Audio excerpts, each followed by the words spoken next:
The Marvels is finally out. Is it better than the first one, or is the MCU in shambles? I can confidently say it's better than the first one, and also the MCU is definitely back on track with their films. This time around, we not only get Captain Marvel, but also Monica Rambeau and Kamala Khan. The plot is pretty simple. Because of some unknown events, our three heroes' powers are now entangled with each other. So now every time one of the heroes uses their powers, they warp to another's location. We also have a Kree villain that finds the other bangle and is on the hunt for the other one that belongs to Kamala. She also is looking for revenge against Captain Marvel. If you were to ask me the name of the main villain, I could not tell you. They say it like maybe once or twice, and I completely forgot. If you were looking for a super serious movie, then look elsewhere. This is a lighthearted, goofy, fun time. Yes, this movie does have quite a bit of comedy in it, but I don't think they overdo it like some other Marvel movies. Captain Marvel is actually likable in this one, which I enjoyed a lot. Monica was cool to see again, and I liked actually getting to see her powers and what they can do.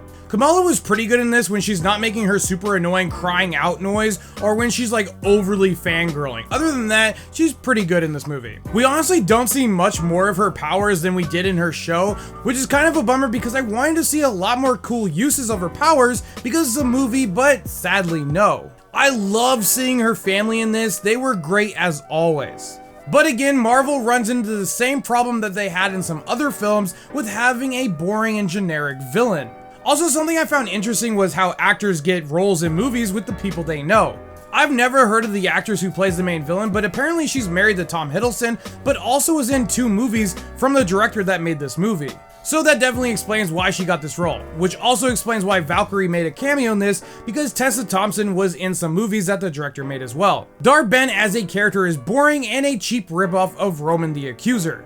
Give us new and interesting villains. The only reason why she does good against the heroes in this is because she has energy absorbing bracelet on. Speaking of action, I thought it was pretty good in this movie. My favorite action scene in this was actually the first one where we see all 3 main characters warping back and forth, fighting in all different kind of places. It was well shot and fun to watch. The end fight scene though with Dar-Benn was just so unimaginative. It just felt like they were fighting on a soundstage, like the area was the same size as a UFC octagon. Nothing really interesting happens, nor do they make the fight scene actually look cool, which you would think they would with all 3 characters using their powers at the same time. I would say try to avoid the trailer if you want to avoid spoilers, because oddly enough they show quite a bit of scenes from the end of the movie. Also, the movie is very female heavy with its characters. Other than Nick Fury, every hero and villain is a female. The 3 main characters make sense, but the cameos, the villain, the side characters just seems a little odd. Earlier MCU movies made sense that there weren't a lot of female characters in them because they just weren't introduced at the time. But now that there's so many characters,